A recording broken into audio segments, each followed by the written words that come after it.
Hello friends, आज आपका मेरे चैनल स्टडी 9 इंग्लिश क्लासेज में एक बार और स्वागत है। तो जैसा कि आप लोगों को पता होगा कि हम हर एक वीडियो में एक नए रूल के साथ आते हैं और आप लोगों को जानकारी प्रोवाइड करते हैं। तो देखिएगा, आज हमारा टॉपिक है use of has have had. Use of has have had. तो ध्यान दीजिएगा, चैनल को शेयर कीजिए, सब्सक्राइब कीजिए और बेल आइकन को भी प्रेस कर लीजिए ताकि मेरे वीडियोस का नोटिफिकेशन आप तक पहुंचता रहे। तो चलिए इसको शुरू करते हैं और पढ़ते हैं। तो देखिए, लिखा है यदि किसी नाउन का किसी अन्य नाउन और प्रोनाउन पर किसी अन्य नाउन और प्रोनाउन पर अधिकार दिखाना हो तो पास होना, अधिकार होना के अर्थ में हम क्या करते हैं? हैज हैव हैड का प्रयोग करते हैं। ठीक है ना? इतना तो आपको समझ आ गया होगा कि जब हम किसी पर अपना अधिकार दिखाएंगे या उससे संबंध दिखाएंगे तो हम क्या करेंगे? पास होना आएगा, सेंटेंस में अधिकार होना, इस तरह की चीज़ें आएंगी और उसके लिए हम हैज हैव हैड का यूज करेंगे। तो देखिएगा, आज हम इसको सिंपल प्रेजेंट यहाँ पे पढ़ेंगे इसका, और उसके बाद से अगले वीडियो में सिंपल पास्ट और उसके अगले वीडियो में सिंपल फ्यूचर के बारे में पढ़ेंगे। तो चलिए सिंपल पास्ट प्रेजेंट के बारे में यहाँ पे डिस्कस करते हैं। तो देखिएगा, सिंपल प्रेजेंट में अफर्मेटिव। तो देखिएगा, सिंपल प्रेजेंट में ही, सी, इट और सिंगुलर सब्जेक्ट के साथ क्या लगेगा? हैज। क्या लगेगा? तो हैज लगेगा। उसी के साथ देखिएगा लिखा है आई, यू, वी, दे और प्लूरल सब्जेक्ट के साथ क्या लगेगा? तो हैव लगेगा। ठीक है ना? तो इतना आप लोगों को क्लियर हो गया होगा कि सिंगुलर सब्जेक्ट के साथ हैज और प्लूरल के साथ हैव लगेगा। आई भी प्लूरल माना जाता है। तो देखिएगा, यहाँ पे हमने स्ट्रक्चर लिख दिया है, ध्यान दीजिएगा।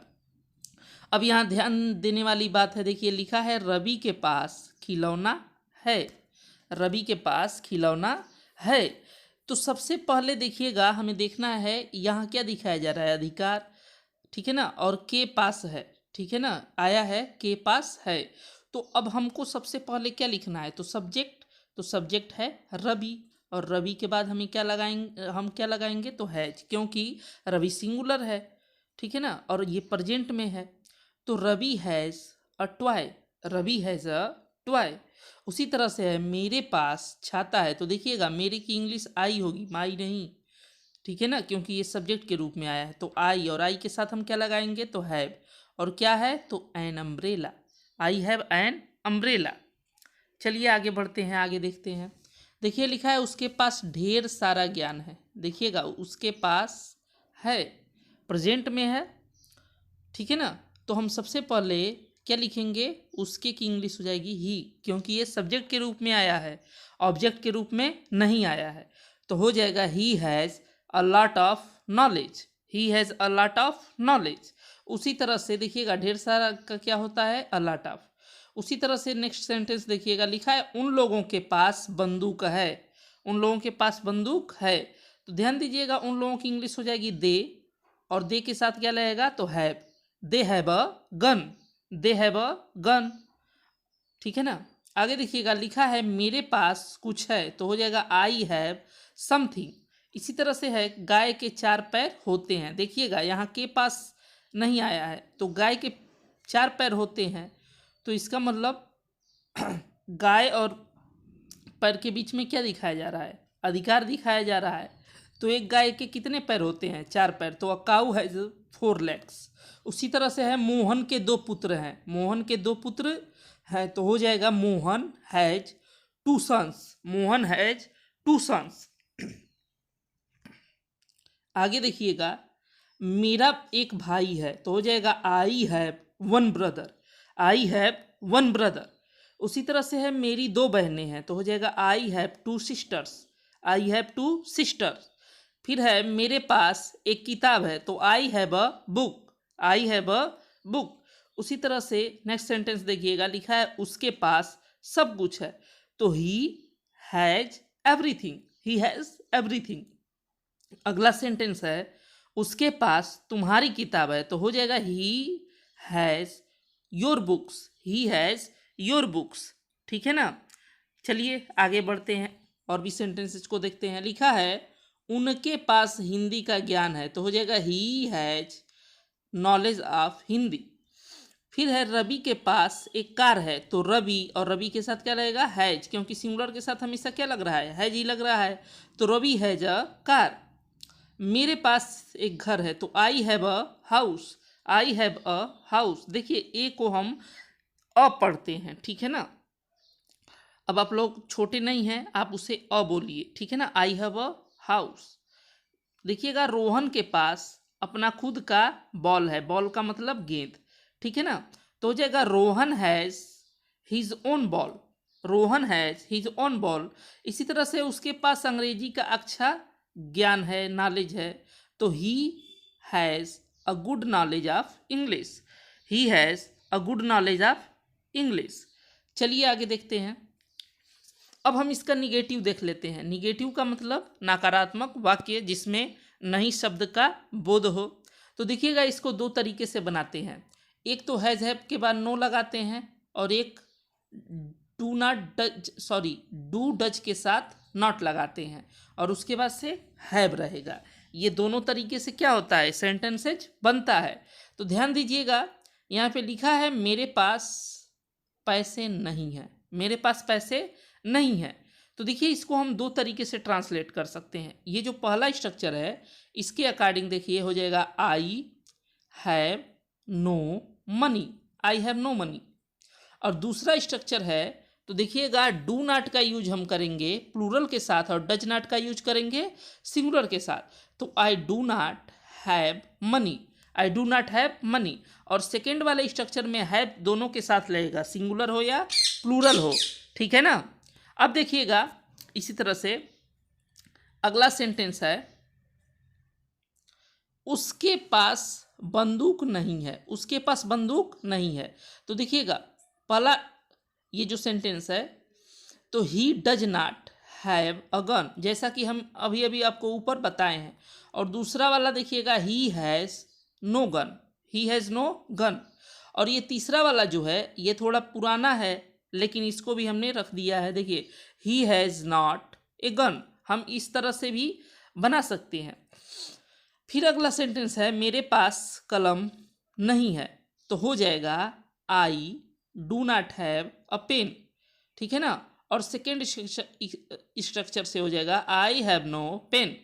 इसी तरह से उन लोगों के पास कुछ नहीं है, तो हो जाएगा they have no anything, they have no anything, या they do not have anything.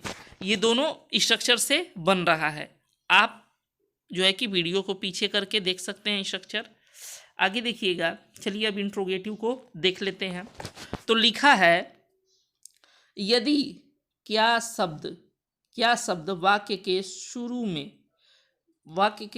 में आया हो तो उस क्या की अंग्रेजी वाट न लिखकर वाक्य को डू डज से शुरू करते हैं या हैज हैव से भी शुरू करते हैं। तो देखिए यहाँ पे हमने दोनों स्ट्रक्चर लिख दिया है, ठीक है ना। ध्यान दीजिएगा, पहले हैज हैव लगाएंगे, उसके बाद से क्या रहेगा, सब्जेक्ट रहेगा, ठीक है ना। ये देखिए ये मिसप्रिंट हो गया है, सब्जेक्ट रहेगा, ऑब्जेक्ट रहेगा, अदर वर्ड रहेगा। और उसी तरह से क्या है, फिर डू डज रहेगा, सब्जेक्ट रहेगा, हैव रहेगा, ऑब्जेक्ट, अदर वर्ड रहेगा। ये दोनों स्ट्रक्चर आप लोग बिल्कुल याद रखें, ठीक है ना। इसमें मेन वर्ब नहीं रहेगा, मैं इसको कट कर दे रहा हूँ। ध्यान दीजिएगा, अब सेंटेंस ऐसे बनेगा, क्या उसके पास समय नहीं है, क्या उसके पास समय नहीं है। देखिए इसमें नहीं भी आ गया क्योंकि ये इंट्रोगेटिव निगेटिव दोनों है। तो देखिए नीचे वाले स्ट्रक्चर से पहला sentence does he have no time, does he have no time. उसी तरह से सेंटेंस है नीचे वाला पहले वाले स्ट्रक्चर से है has he not time, has he not time, ठीक है ना। तो ध्यान दीजिएगा, फिर है क्या तुम्हारे पास अपना खुद का मकान है, क्या तुम्हारे पास अपना खुद का मकान है। तो देखिए नीचे वाले स्ट्रक्चर से हो जाएगा do you have your own house, do you have your own house. और नीचे वाला है ऊपर वाले स्ट्रक्चर से you have you your own house, क्या तुम्हारे पास अपना खुद का मकान है, तो have you your own house, ठीक है ना।